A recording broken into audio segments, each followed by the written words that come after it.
오늘 첫 번째로 룻은 이스라엘에 왔지만 갈 바를 알지 못했습니다. 우리는 이 세상에서 참 우연이라고 생각했는데 사실은 우연이 아닐 때가 많습니다. 절대적인 힘을 가진 하나님의 손이 나를 붙들어서 생각지도 못한 곳에 가게 하시고, 생각지도 못한 사람을 만나게 하시고, 생각지도 못한 곳에서 일하게 하실 때가 많이 있습니다. 나오미와 룻은 모압 땅에 갔다가 남자란 남자는 다 죽고 과부들만 빈손으로 돌아왔습니다. 그들은 베들레헴에 오기는 왔지만 어떻게 살아야 될지, 또 보리 추수한다고 하는데 어느 밭으로 가서 보리를 주어야 될지 아무것도 알지 못했습니다. 이 보리를 줍는 것도 쉬운 일이 아닙니다. 어떤 주인은 심술 굳은 사람은 재수없게 그냥 아침부터 옆에 내가 와가지고 보리를 줍는다고 하지 귀찮게 군다고 하는 사람도 있고, 또 모압 여자니까 이상한 눈으로 보는 사람도 있고. 근데 룻이 보리를 주우러 간 곳은 우연히도 보아스라는 사람의 밭이었습니다. 이 보아스가 누군가 하면 하나님이 준비해 놓은 사람이었습니다.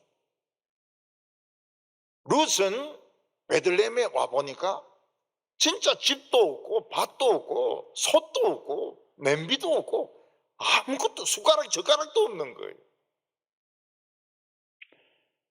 하나님의 땅에 왔다고 해서 양식이 하늘에서 떨어집니까? 땅에서 저절로 솟습니까? 그래서 룻은 시어머니에게 이야기를 합니다. 제가 이 보리 이삭을 주워와도 되겠습니까? 허락해 주십니까? 어느 인심 좋은 사람이 보리 이삭 주워라 그러면 주워올까요? 그러니까 나오미가 가서 주워오라고 이야기합니다. 2절을 보면 모압 여인 룻이 나오미에게 이르되 원하건대 내가 밭으로 가서 내가 누구에게 은혜를 입으면 그를 따라서 이삭을 주겠나이다 하니 나오미가 그에게 이르되 내 따라 갈지어다 하며. 우리가 하나님을 믿는다고 해서 저절로 돈이 생기는 게 아닙니다. 우리가 하나님을 믿는다고 해서 저절로 돈다발이 떨어지는 게 아닙니다. 땅 속에서 돈이 올라오는 거 아니에요. 수돗물 틀었더니 5만 원짜리가 물 대신에 나오고 그런 집은 아무데도 없습니다. 룻이 가진 생각이 무엇입니까? 내가 할 수 있는 최고로 천한 것부터 하겠다. 그럼 무엇이든지 하겠다. 이 당시 제일 천한 일이 보리 이삭을 줍는 것이었습니다. 룻은 우연히 보아스의 집으로 가게 되는데 우연이라고 하는 것은 없습니다. 우리 크리스찬들에게 일어나는 일은 전부 하나님이 인도하신 겁니다. 하나님이 인도하셔서 여기까지 왔습니다.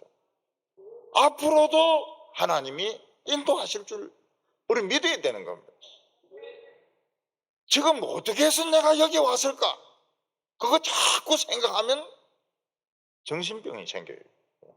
여기 온 것은 인정을 해야 됩니다. 하나님이 인도하셨다. 이거 인정이 안 되면은 굉장히 생각이 복잡해집니다. 하나님은 인도하셨고 앞으로도 인도하실 거다. 이걸 믿는 것이 믿음입니다. 오늘 두 번째는 이 보아스란 사람이 어떤 사람이냐 하는 것입니다. 1절에 보면 나오미의 남편 엘리멜렉의 친족으로 유력한 자가 있으니 그의 이름은 보아스더라. 보아스는 유력한 자였습니다. 유력한 자가 되려고 그러면 재력이 좀 있어야 됩니다. 그래서 보아스는 밭에 다른 사람을 사가지고 일을 시켰습니다. 그리고 보아스는 나오미가 팔고 간 땅과 집을 사가지고 돌려주었습니다. 그러니까 재력이 있어야 되는 거죠. 유력한 사람이 되려고 하면 지식만 가지고는 안 됩니다. 믿음이 있어야 됩니다. 중심이 있어야 돼요. 누가 이 말 하면 흔들리고, 누가 또 저 말 하면 흔들리고, 그러면 리더십을 가질 수가 없습니다. 근데 이 보아스는 나오미의 친족, 나오미의 남편 엘리멜렉의 친족이었습니다. 여기서 우리는 나오미가 보지 못했던 하나님의 큰 플랜을 약간 보게 됩니다. 나오미가 생각했던 것이 무엇입니까?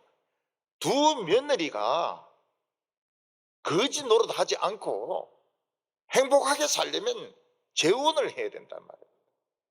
근데 이스라엘 법으로는 재혼할 수 있는 대상이 시동생밖에 없는 거예요. 시동생이나 시숙이나 자기 핏줄밖에 없는 겁니다.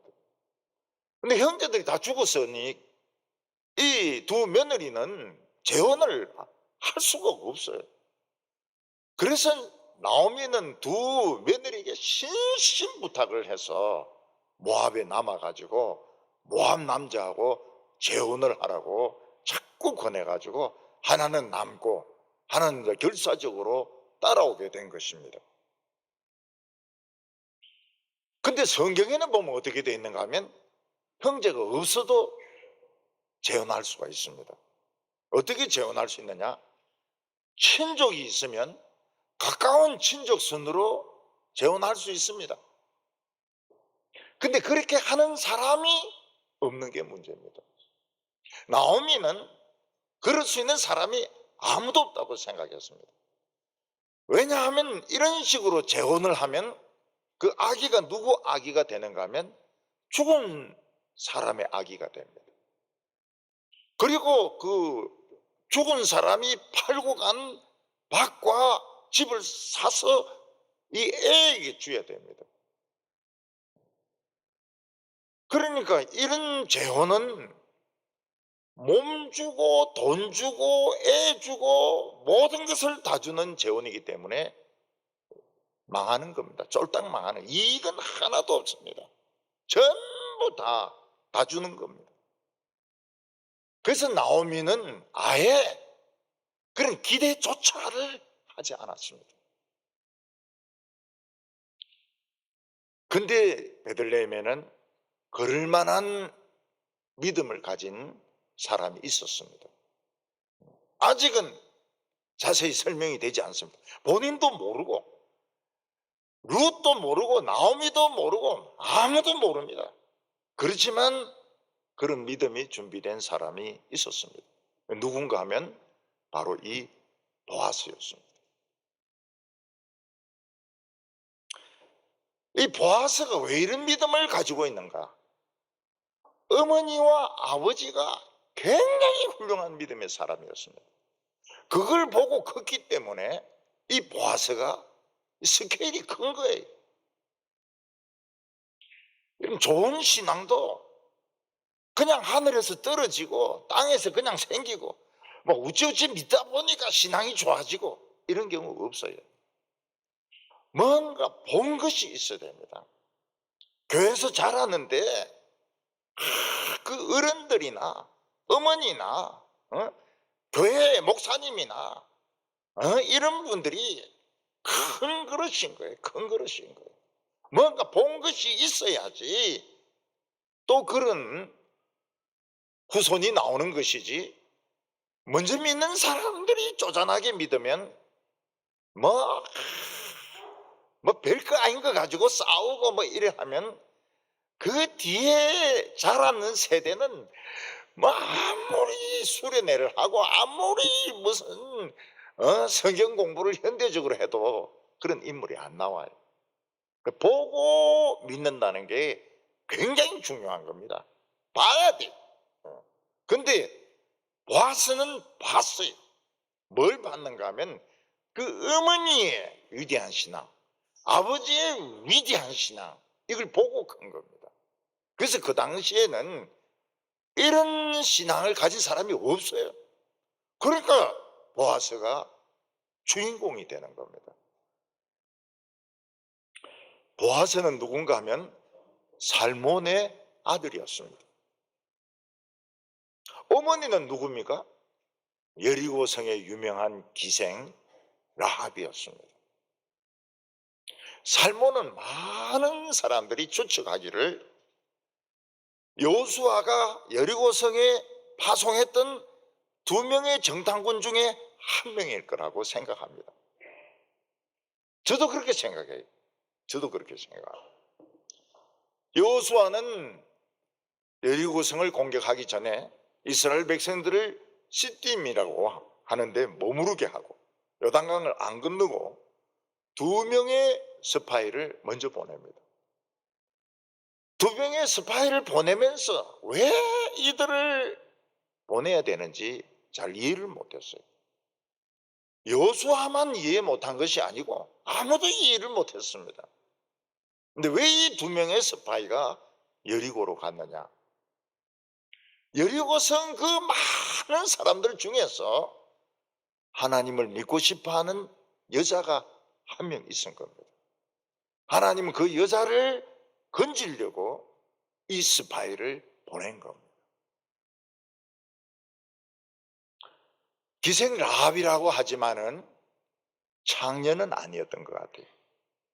그냥 하숙집을 경영하면서 밥도 팔고 술도 팔고 사람들을 재워주기도 하는, 요즘으로 치면은 하숙집, 하숙집 같은 것을 경영을 했던 것 같아요. 이 2 정탐꾼이 여리고로 들어갔는데 바로 발각이 됩니다. 그래서 도망칠 수 있는 곳이 역시 밥 팔고 술 팔고 사람 재워주는 이런 여관이니까 그걸로 도망을 가는 거예요. 라합은 딱 보니까 벌써 이 이스라엘 사람이에요. 그래서 지붕으로 데리고 올라가 가지고 3대 말리는 그 밑에 이 2 사람을 숨겨 놓습니다. 그리고 바로 여리고 군인들이 쳐들어와요. 우리는 너희 집에 이스라엘 정탐꾼이 들어왔다는 정보를 가지고 왔다. 당장 내놔라. 안 내놓으면 이 집을 쑥대밭으로 만들어버리겠다. 이럴 때 이제 강한 것이 여자입니다. 여자들. 남자들은 막 좀 긴장이 되기도 하고 말을 더듬기도 하고 이러지만은 여성들은 이런 위기가 왔을 때 싹 웃습니다. 이게 이제 무서운 거예요. 여기에 걸려들면은 다 죽습니다. 웃으면서 왔다는 거예요. 왔어요. 근데 내가 보기에는 이 말도 이상하고 하는 짓도 수상하고 이래가지고 나가라 했다는 거예요. 그랬더니 이 사람들이 나가는데, 성 밖으로 나가는데 요단강 쪽으로 막 도망가는 것 같더라고. 빨리 쫓아가면 잡을 수도 있을지 모르겠다고. 그러니까 이 여리고 군인들이 이제 집을 수색을 합니다. 대충 수색을 하는 거예요. 도망갔다 그러니까 대충 수색을 하고 추격을 합니다. 라합은 여리고 군인들이 끝난 뒤에 2 스파이를 내려오게 합니다. 저녁을 먹게 해요. 그러면서 뭐라고 이야기합니까? 나는 하나님을 믿고 싶다. 나는 여리고성이 망할 줄 안다. 나는 망하고 싶지 않다. 내가 목숨을 걸고 너희들의 생명을 살려주었으니까 너희들도 생명을 걸고 나와 우리 가족들 생명을 지켜달라. 그렇게 요구를 합니다. 그때 두 중당군이 뭐라고 이야기합니까? 고맙다. 우리를 살려줘서 고맙다. 우리의 목숨을 걸고 너희들 살려주겠다고. 만약 너희들 가족이 죽으면 우리가 죽겠다고. 그렇게 약속을 하고 붉은 줄을 타고 내려가서 반대쪽으로 가서 숨습니다. 끝까지 약속을 지킵니다. 이 두 정탐꾼은. 근데 이 두 중탐꾼이 하나는 젊은 것 같아요. 하나는 늙었고 하나는 젊은 것 같아요. 동갑은 아닌 것 같아요. 근데 그 젊은 게 이름이 살몬이 아니겠느냐. 살몬이 아니겠느냐. 마태복음 1장 5절에 보면 살몬은 라합에게서 보아스를 낳고, 그러니까 이 보아스는 아버지가 누굽니까? 목숨을 걸고 여리고성에 들어가 가지고 그 라합을 건져낸 사람이고, 어머니는 누굽니까?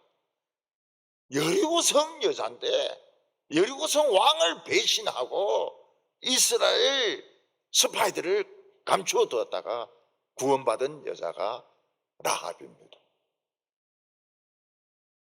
난주 이스라엘 백성들이 와서 막 7바퀴 돌았을 때 여리고성이 무너집니다. 라합의 집은 안 무너져요.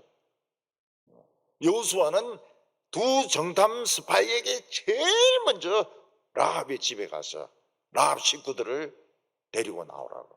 그들은 거기서 죽으면 안 된다고. 근데 라합이 하나님 믿는데 너무 잘 믿는 거예요. 그 이방인 여자는 혼자 이스라엘 여자가 될 수가 없습니다. 누가 결혼을 해줘야 돼. 너무 하나님을 잘 믿는 겁니다. 이뻐요. 굉장히 마음이 뜨거운 여자입니다. 그 살몬이 내가 보호자 아니냐. 한 번 보호자는 끝까지 보호자다. 해병대도 아니면서 한 번 해병은 죽을 때까지 해병대다. 이러더만 요즘은 개병대가 돼버리더라고. 한 번 보호자는 죽을 때까지 보호자다. 그래서 내가 당신을 죽을 때까지 보호해야 되니까 방법은 24시간 같이 있는 방법밖에 없다. 결혼하자. 그래가지고 결혼이 된 겁니다. 결혼이 돼가지고 낳은 아들이 보았습니다. 그러면 이 라합이 보아스를 어떻게 신앙교육을 시켰겠습니까? 다른 여자들 같이 그렇게 신앙교육을 안 시킵니다. 이 목숨을 걸고 넘어온 자기 때문에 철저하게 신앙교육을 시킵니다. 보아스에게 이방인이라고 해서 무시하지 마라. 하나님은 이방인 중에서 믿고 싶어 하는 자들, 믿음을 가지려고 하는 자들은 이스라엘 사람보다 더 사랑한다. 내다. 나 여리고 사람이다. 여리고 사람인데 하나님은 더 사랑하신다. 그래서 이방 여자라고 해서 함부로 무시하거나 괄시하지 말라고. 이게 이제 머릿속에 딱 박히는 겁니다. 차별을 해서는 안 되는구나. 텃세를 부려서는 안 되는구나. 이방 여자를 함부로 건드려서는 안 되는구나. 이걸 딱 배우는 겁니다. 이런 교육을 받았으니까 이 보아스는 벌써 이 신앙의 스케일이 틀리죠. 신앙의 스케일이 틀리죠. 라합이 구원 받았죠. 그렇지만 여리고 여자 아닙니까? 기생 아닙니까? 얼마나 텃세가 심했겠습니까? 뭐 살몬이야 사랑한다 하지만은 여자들이 얼마나 따돌렸겠습니까? 그 복수가 뭡니까? 보아스입니다. 보아스 같은 아주 굵직한 인물이 딱 나오는 거예요. 이게 라합의 복수인 겁니다. 복수예요. 오늘 세 번째로 보면 룻이 우연히 보아스의 밭에 갔다고 말하고 있습니다. 나오미나 룻이나 보아스는 하나님이 자기들에 대해서 큰 플랜을 가지고 있다는 것을 생각지도 못했습니다. 룻은 더 몰랐습니다. 그런데 하나님은 그 플랜에 따라서 한 걸음씩 한 걸음씩 인도하셨습니다. 룻은 그 넓은 보리밭에서 어디로 갑니까? 노래를 불러야 됩니까? 보리밭 사이 길로 걸어가면 네 부르는 소리 있어. 보리밭 노래를 불러야 됩니까? 어디로 가야 됩니까? 그냥 걷습니다. 그냥 걸어요. 그러면 추수가 안 된 밭은 못 하는 겁니다. 일단 추수가 돼야 이삭을 주우니까요. 어떤 곳에 가니까 귀찮다 그러면서 뒤에 이 이삭 줍는 거 굉장히 성가시더라 이러면서 절대로 오지 말라고 막 쫓아버립니다. 근데 어떤 밭에 가니까 사람들이 인상도 괜찮아요. 그리고 주워라고. 얼마든지 주워라고. 그래서 줬습니다. 근데 그 밭이 보아스의 밭이더라는 겁니다. 룻은 아무것도 모르고 주우라고 해서 줬는데 보아스의 밭이다. 주인공의 밭이라.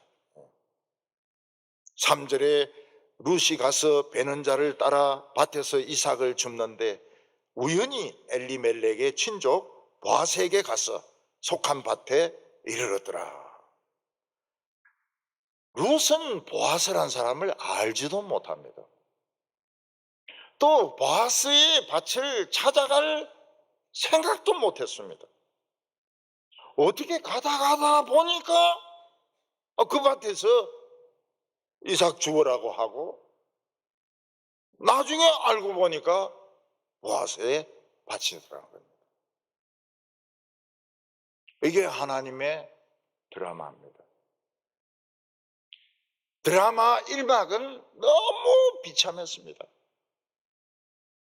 베들레헴에서 집을 팔고 땅을 팔고 가구들을 팔고 싹 정리해가지고 모압으로 내려왔는데 남편은 온 지 얼마 안 돼서 죽어버리고 두 자식은 결혼시켰지만은 전염병이 퍼졌는지 둘 다 죽어버리고 과부 셋만 남았는데 먹고 살 길이 없습니다. 나오미는 하나님께 돌아오려고 합니다. 과부들이 짐이니까요. 제발 남아라. 모압에서 재혼해라. 모압에서 행복하게 살아라. 이스라엘에 가면 재혼할 사람이 없다고. 하나는 떨어뜨려 놓고 하나는 죽자고 따라오니까 할 수 없이 데리고 베들레헴으로 왔습니다.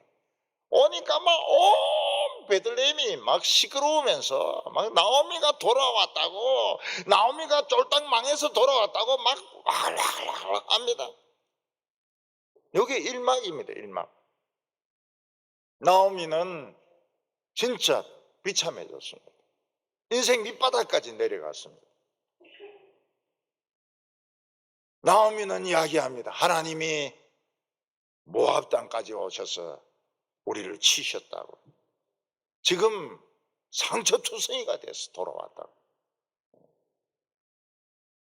근데 중요한 것은 무엇입니까? 이막입니다. 하나님은 택하신 자를 포기하시지 않는다는 겁니다. 하나님은 모압 땅에서 끄집어내셔서 베들레헴으로 돌아오게 하셨습니다. 하나님은 자신이 택한 백성은 어디로 가든지 포기하지 않습니다. 끝까지 찾아가서 붙잡아가지고 돌아오십니다. 우리 성도님들은 오늘까지 인도하신 하나님이 장래에도 인도하신다는 것을 믿으시기 바랍니다. 걱정하지 마세요. 염려하지 마세요. 가세요. 담대하게 걸어가십시오.